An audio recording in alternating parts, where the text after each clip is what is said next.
London, England, October 1943. The city wears its scars like medals, bomb craters filled with autumn rain, buildings standing with exposed ribs of twisted metal. The morning fog rolls thick through the streets, carrying the smell of damp brick and coal smoke. In a cramped basement office beneath the Ministry of Supply on Whitehall, a woman sits hunched over a desk covered in ledgers, her fingers stained with ink, her eyes burning from the dim light of a single bulb. Before we continue with Margaret's story, if you're enjoying this journey into wartime London, please take a moment to like this video and subscribe to our channel. It helps us bring you more stories like this one. Margaret Fletcher is 32 years old, unmarried, unremarkable. Her brown hair is always pulled back in the same practical bun. Her glasses slide down her nose when she concentrates. She has worked in the accounting department for 6 years, processing purchase orders, reconciling invoices, tracking the flow of materials that keep Britain's war machine running. Nobody notices Margaret.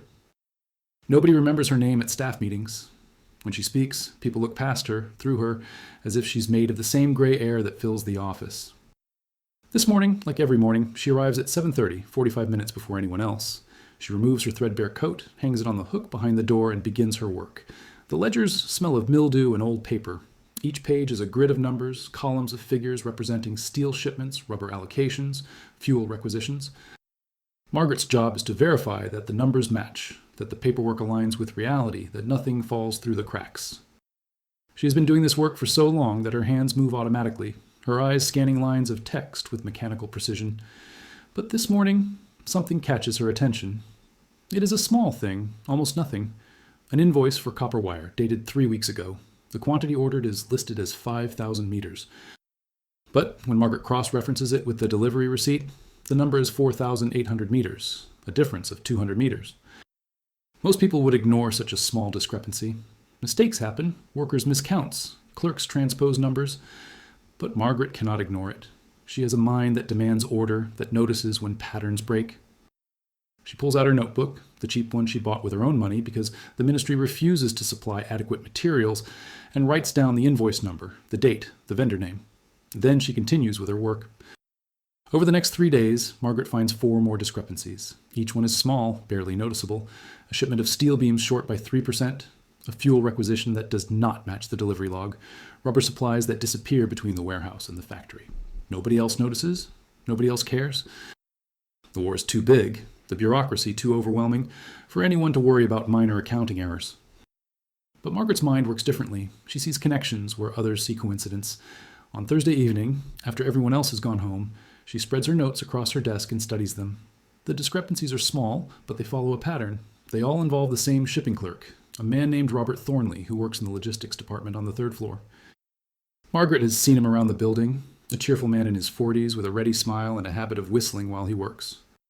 She knows she should report her findings to her supervisor, Mr. Pemberton, a pompous man who treats her like furniture. But Margaret has learned over the years that men like Pemberton do not listen to women like her. If she brings him incomplete information, vague suspicions, he will dismiss her. He will tell her she is wasting his time with trivialities while there is a war to win. So Margaret decides to investigate further. She begins arriving earlier, staying later. She requests access to archived records, claiming she needs them to complete a quarterly audit. The archive clerk, an elderly man named Henry, who appreciates her quiet diligence, gives her a key to the storage room in the sub-basement. Margaret spends her lunch hours down there, surrounded by towers of dusty files, tracing the paper trail backward through months of transactions. What she discovers chills her blood. The pattern extends back 8 months, maybe longer. Small amounts of material consistently disappearing from official records, always processed by the same handful of people. Robert Thornley in shipping, a warehouse supervisor named James Wickham, a clerk in the purchasing department named Dorothy Keene. And the pattern is not random. The missing materials, copper wire, steel, rubber, chemicals, are exactly the kinds of things that could be used to build wireless radios, timing devices, explosive components. Margaret sits in the cold storage room, her breath visible in the air, and realizes she has stumbled onto something far larger than accounting errors. She thinks about going to the police, but what proof does she have? Numbers in ledgers? Patterns that only she can see? She imagines trying to explain her suspicions to a detective, watching his eyes glaze over as she describes invoice discrepancies and delivery logs. Instead, she does something that surprises even herself. She goes to the public library on her lunch break and asks the librarian for books about codes and signals. She checks out 3 volumes and reads them that night in her tiny flat in Bloomsbury, sitting by the radiator with a cup of weak tea. The books describe how spies communicate, how information is passed through seemingly innocuous channels, how networks operate beneath the surface of ordinary life. The next day, Margaret changes her approach. She stops looking at the numbers themselves and starts looking at the timing. When do these discrepancies occur? She creates a calendar in her notebook, marking each incident with a small dot. After a week of careful observation, a pattern emerges. The discrepancies cluster around specific dates. Dates that, when Margaret checks the newspaper archives, correspond to major military operations: the North Africa campaign, the bombing of Hamburg, the Italian invasion. Someone is stealing military supplies and timing the thefts to coincide with operations that would mask the losses in the chaos of war. Someone is feeding information about British supply chains, and therefore military capabilities, to the enemy. And that someone is working right here in this building. Margaret's hands shake as she realizes the magnitude of what she has uncovered. She is not an investigator. She is not brave. She is a bookkeeper who lives alone and whose most daring act in the past decade was switching to a different brand of tea. But she also understands that if she does nothing, British soldiers will die. Convoys will be ambushed. Operations will fail. She decides she needs help, but she needs to be careful about who she trusts. She remembers a conversation from months ago, something she overheard in the cafeteria. A woman from the typing pool mentioned that her brother works for the security service. Margaret finds the woman, whose name is Alice Winters, and approaches her one afternoon as Alice is leaving the building. Margaret's voice is quiet, uncertain. She asks if Alice's brother is really in the security service. Alice looks at her suspiciously, asks why she wants to know.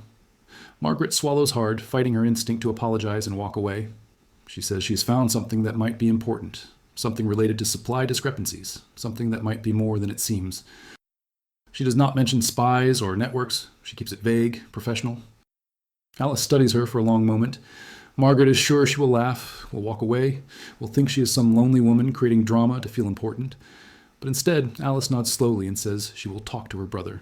She tells Margaret to write down everything she has found, every detail, and bring it to Alice's flat in Kensington tomorrow evening. Margaret barely sleeps that night. She wonders if she's making a fool of herself, if her pattern-seeking mind has invented connections that do not exist. But when she looks at her notes, at the careful documentation she has compiled, she knows she is right. The numbers do not lie. The next evening, Margaret takes the Underground to Kensington. Alice's flat is small but warm, decorated with cheerful curtains and photographs of family. Alice's brother, whose name is James, is there waiting.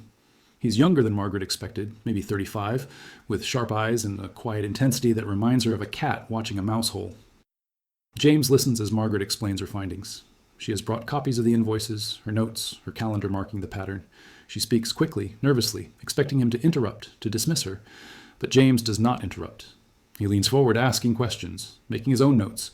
When Margaret finishes, he sits back and looks at her with something that might be respect. He tells her that the security service has been aware of a leak somewhere in the supply chain, but they have been unable to locate the source. Margaret's documentation, her careful tracking of the patterns, has given them something concrete to investigate. He asks if she would be willing to continue her work, to keep documenting the discrepancies, but to do so secretly, telling no one what she has discovered. Margaret feels a surge of fear and excitement. She nods, unable to speak. James reaches across the table and shakes her hand, his grip firm and warm. He tells her she has done her country a great service. For the first time in her life, Margaret feels like she matters. Over the following weeks, Margaret becomes a different person, or perhaps she becomes more fully herself.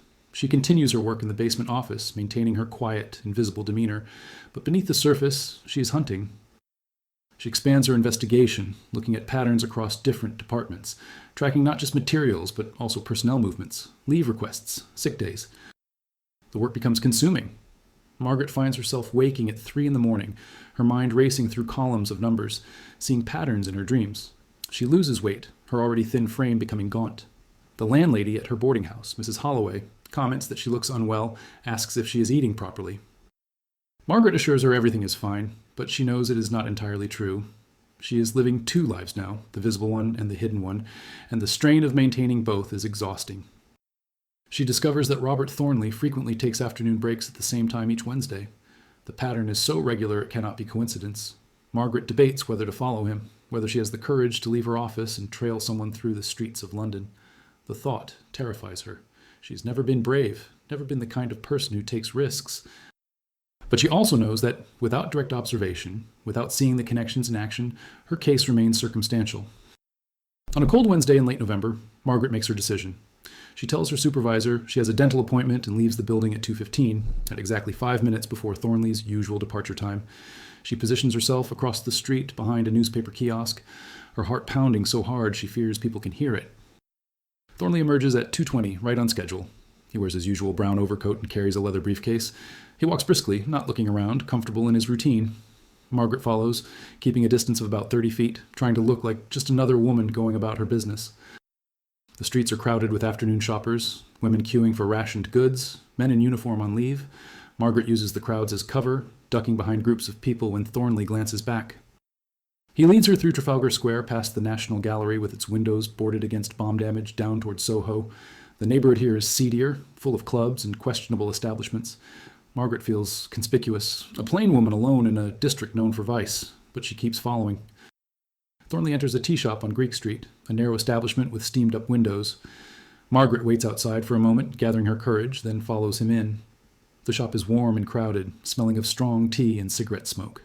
She finds a seat in the corner partially hidden behind a pillar and orders tea she does not want. From her vantage point, she can see Thornley sitting at a table near the back. He is alone, checking his watch, waiting. Margaret pretends to read a newspaper someone left on her table, watching over the top of the pages. At 2:45, a woman enters the tea shop. She is elegant, perhaps 55, with silver hair styled in an elaborate wave. She wears a fur coat that must have cost more than Margaret earns in a year, and her shoes are foreign, expensive, definitely not British wartime issue. She walks directly to Thornley's table and sits down without greeting him. Margaret's hands tremble as she turns a page of her newspaper, trying to look casual. She cannot hear their conversation over the noise of the crowded shop, but she can see their interaction. They do not touch. They barely look at each other. They appear to be strangers sharing a table in a crowded establishment. But after exactly 15 minutes, Margaret sees the woman slide something across the table, an envelope, cream-colored and thick. Thornley's hand covers it, and it disappears into his jacket pocket in one smooth motion. The woman stands and leaves without looking back. Thornley remains seated, finishing his tea, completely calm. Margaret's mind is racing, cataloging every detail, the woman's appearance, the timing, the practiced ease of the handoff. This is not amateur work. This is a professional operation, refined by repetition. Margaret leaves the tea shop before Thornley, not wanting to risk him noticing her. She walks quickly back toward Whitehall, her breath coming fast, adrenaline making her hands shake. She has just witnessed an espionage operation. She has seen proof that her suspicions are correct, that the numbers in her ledgers represent something much darker than simple theft. That evening, she meets James at a different location, a safe house in Pimlico that the security service uses for meetings. She describes everything she saw, giving him detailed descriptions of the woman, the envelope, the exact timing of the meeting. James listens carefully, taking notes, his expression grave. He tells her the woman is known to the security service. Her name is Helen Richter, supposedly a refugee from Vienna who fled in 1938, but intelligence suggests she has connections to German diplomatic channels in neutral countries. She has been under surveillance for months, but the security service has not been able to prove she is working as an agent. Margaret's observation is the first concrete evidence linking her to espionage activity. James also tells Margaret something that makes her blood run cold. The security service believes Helen Richter is not just a courier or a contact, but a handler, someone who runs multiple agents. If Thornley is working for her, then the network Margaret has uncovered might be even larger than they suspected. There could be dozens of people involved, all feeding information to Germany, all helping to undermine Britain's war effort. Margaret feels overwhelmed. What started as a simple investigation into accounting discrepancies has become something vast and terrifying. She wants to tell James she cannot continue, that this is too much for her, that she is just a bookkeeper who should never have gotten involved. But when she opens her mouth to say these things, different words come out. She asks what she should do next. James tells her she needs to identify the other members of the network. He gives her a list of names, people the security service suspects might be involved based on their own investigations. Margaret's job is to cross-reference these names with her supply chain data to see if they appear in her patterns of discrepancies. It is detective work, the kind that requires patience and attention to detail, exactly the skills Margaret has spent her entire career developing. Over the next 10 days, Margaret works longer hours than she has ever worked in her life. She arrives at the office at 6 in the morning, before even the cleaning staff, and stays until 9 at night, long after everyone else has gone home. She requests files from archives, cross-references, personnel records with shipping manifests, builds elaborate charts that map the flow of materials and the people who handle them. Her eyes burn from reading in dim light. Her back aches from hunching over her desk. She develops a persistent cough from the damp cold of the basement office. But she keeps working because she can see the network taking shape in her notes, a web of connections that spreads through the ministry like rot through timber. She identifies Dorothy Keene in purchasing, a woman in her 30s who always dresses slightly too well for her salary, who takes frequent telephone calls from someone she refers to as her cousin, but whose number, when Margaret checks, belongs to a commercial shipping office at the docks. She finds James Wickham, the warehouse supervisor, whose bank deposits Margaret has already noted, but who also has a pattern of unexplained absences that correspond to major supply shipments. But she also finds others. A typist named Sarah Collins, who has access to classified memoranda, a driver named Thomas Brennan, who transports materials between facilities, a clerk in the telegraph office named Martin Hayes, who could intercept communications. Each one is a small piece of the larger machine, each one seemingly innocent when viewed alone, but damning when seen as part of the pattern. Margaret creates a master document, a comprehensive map of the entire network as she understands it. She includes dates, locations, financial transactions, personnel connections, everything she has uncovered over weeks of investigation. The document is 23 pages long, single-spaced, dense with information. It represents hundreds of hours of work, the most important thing Margaret has ever created in her life. She delivers it to James on a Friday evening in early December. They meet at the safe house in Pimlico, and Margaret watches as James reads through her report, his expression growing more intense with each page. When he finishes, he looks at her with something approaching awe. He tells her this is the most comprehensive intelligence analysis he has seen in his entire career. The security service has been trying to penetrate this network for over a year, and Margaret has done in 6 weeks what entire teams of trained investigators could not accomplish. Her work will likely lead to the largest counter-espionage operation of the war. Margaret should feel proud, triumphant, but instead she feels afraid, because she knows that once the security service moves against the network, once arrests begin, there will be questions about how the investigation started, about who uncovered the initial evidence. And even though James assures her that her identity will be protected, that she will remain anonymous, Margaret knows that secrets have a way of coming out. Margaret continues documenting everything. She discovers that Dorothy Keene from purchasing has a brother who works at the docks, perfectly positioned to help smuggle stolen materials. She finds that James Wickham, the warehouse supervisor, has unexplained deposits in his bank account, small amounts that would not normally attract attention, but that Margaret's careful tracking reveals as payments timed to match the supply discrepancies. The network is larger than she initially suspected. At least 10 people are involved, maybe more. They are careful, professional, patient. They have been operating for over a year, slowly bleeding away materials, passing information, undermining the war effort from within, and Margaret has mapped almost all of them. But then, something goes wrong. On a Tuesday morning in mid-November, Margaret arrives at work to find Mr. Pemberton waiting at her desk. His face is red, his manner aggressive. He demands to know why she's been accessing archived records, why she's been requesting files from other departments, why she has been, as he puts it, exceeding her authority. Margaret's mind races. Someone has noticed her investigation. Someone has reported her unusual activity. She cannot tell Pemberton the truth. He might be compromised, might be part of the network, or might simply be the kind of bureaucrat who would shut down her investigation out of territorial pride. She keeps her voice steady and tells him she has been conducting a comprehensive audit of supply records, something she felt was necessary given the importance of accurate accounting during wartime. It is a reasonable explanation, the kind of thing a diligent bookkeeper might do. Pemberton glares at her, clearly suspicious, but he cannot quite articulate what rule she has broken. He tells her to focus on her assigned duties and stop wasting time on unnecessary projects. Margaret agrees meekly, keeping her eyes down. But inside, she is calculating. Someone is watching her. Someone knows she has been digging into records. She needs to be more careful, or she needs to act faster. That afternoon, Margaret notices something that makes her stomach drop. A man she does not recognize is standing in the hallway outside her office, pretending to read a notice board, but actually watching her door. He is middle-aged, ordinary-looking, wearing a gray suit that could belong to any civil servant in London. But Margaret has become attuned to patterns, to things that do not fit, and this man does not fit. He has been standing there for 20 minutes, reading the same notices over and over. Margaret forces herself to continue working, to act as if she has not noticed him, but her hands are shaking so badly she can barely hold her pen. She thinks about the envelope she saw Thornley receive, about the network she has exposed, about what these people might do if they realize someone is investigating them. She thinks about stories she has heard, whispered rumors about informants who disappeared, about accidents that were not accidents. When she finally leaves for the day, the man is gone, but Margaret feels his absence like a presence, a warning. She takes a different route home, doubling back twice, checking to see if anyone is following her. The streets are dark, the blackout making London a maze of shadows. Every footstep behind her sounds like a threat. She reaches her flat in Bloomsbury and locks the door, pushing a chair against it for extra security. She sits in the dark, not turning on lights, watching the street below through a gap in the curtains. For an hour, nothing happens. Then a figure appears, walking slowly past her building, looking up at the windows. It is the same man from the hallway. Margaret's breath catches in her throat.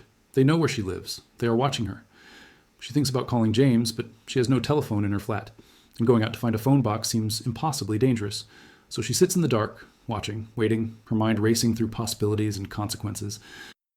The next morning, Margaret considers not going to work. She could claim illness, could hide in her flat until this is over, but she knows that would be suspicious, would mark her as someone with something to hide. So she dresses in her usual clothes, pins her hair in the usual way, and walks to the underground with her heart in her throat. At the office, everything seems normal. The man from yesterday is not in the hallway. Pemberton does not summon her. Her colleagues ignore her as they always have, but Margaret cannot shake the feeling that she is being watched, that every person she passes might be part of the network, might be reporting on her movements. She works mechanically, processing invoices without really seeing them, her mind elsewhere. At lunch, she slips out of the building and walks to a phone box 3 streets away. She calls the number James gave her for emergencies, speaks in code as he taught her, arranging a meeting for that evening. That evening, she meets James at a small pub in Westminster. She tells him about Pemberton's confrontation, about the man watching her, about the figure outside her flat. James' expression darkens. He says the security service is almost ready to move. They have enough evidence now, thanks to Margaret's work, but they need one more piece. They need to catch the network in the act of passing information or materials, something that will stand up in court, something undeniable. James asks Margaret if she's willing to take a risk. He explains that they believe a major handoff is planned for next week, based on the pattern Margaret identified. If she can confirm the timing and location, the security service can set up surveillance and catch everyone involved. But to do that, Margaret will need to access personnel files in the security office, files she has no authorization to see. Margaret's heart pounds. What James is asking could get her arrested, could end her career, could ruin her life. She thinks about the man watching her flat, about how exposed she already is, about how much danger she is already in. But she also thinks about the soldiers fighting in North Africa, about the sailors on convoys in the Atlantic, about all the people whose lives depend on the secrecy of military operations. She thinks about how, for the first time in her life, she has the chance to do something that truly matters. She tells James yes, but her voice wavers. He reaches across the table and squeezes her hand, a brief gesture of solidarity. He tells her she is the bravest person he has ever worked with, which makes Margaret want to laugh because she's never felt less brave in her entire life. But she does not laugh. She just nods and asks what she needs to do. The security office is on the 2nd floor, staffed by a guard named Peter Walsh, who Margaret has occasionally nodded to in the hallways. She spends 2 days observing his routine. He takes a break every afternoon at 3 o'clock, leaving the office unattended for exactly 10 minutes while he goes to the bathroom and smokes a cigarette by the back entrance. It is a small window, but it will have to be enough. On Thursday afternoon, Margaret waits until 3 o'clock, then walks quickly to the security office. The corridor is empty, everyone focused on their work behind closed doors. Margaret's hands shake as she tries the door handle, locked.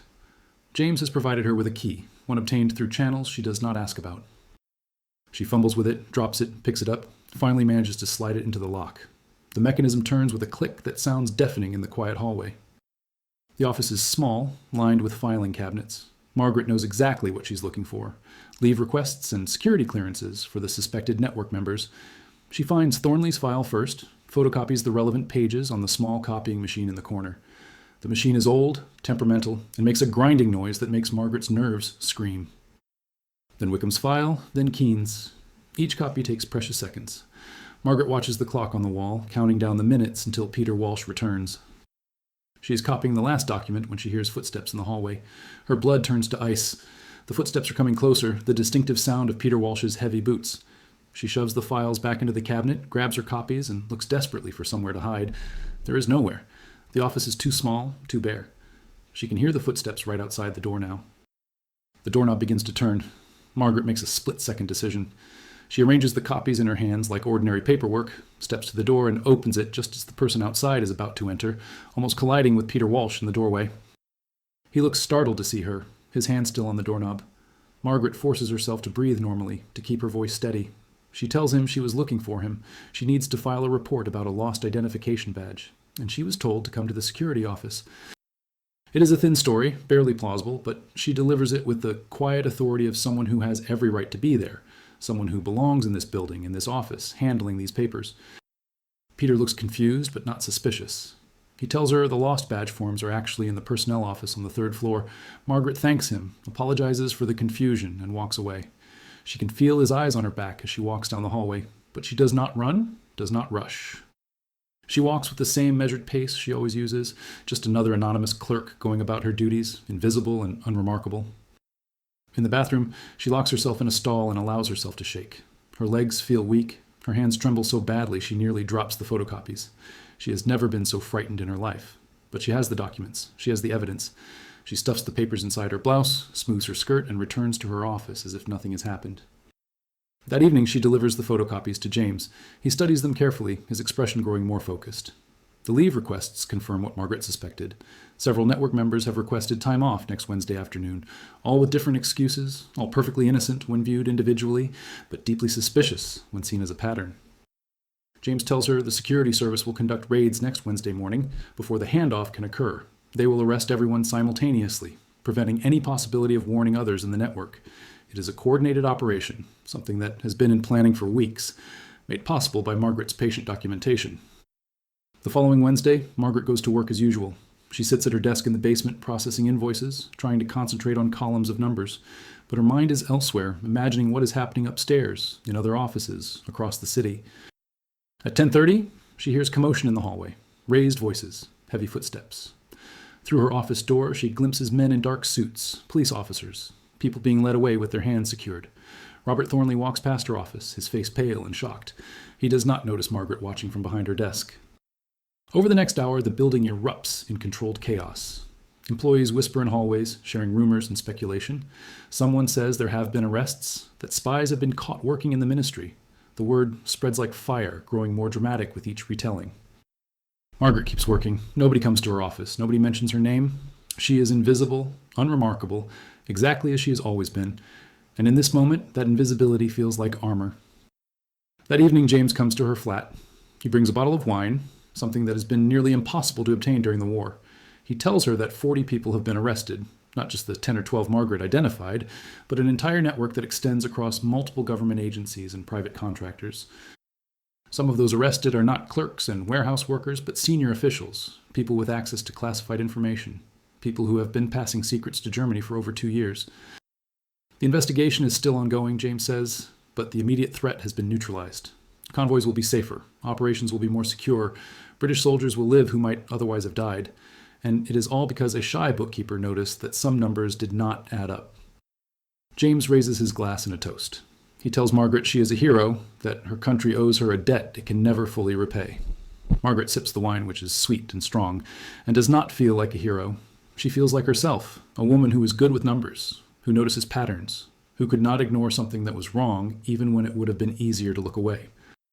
The security service offers her a position, a job working as an analyst, using her skills to track financial irregularities and expose other networks.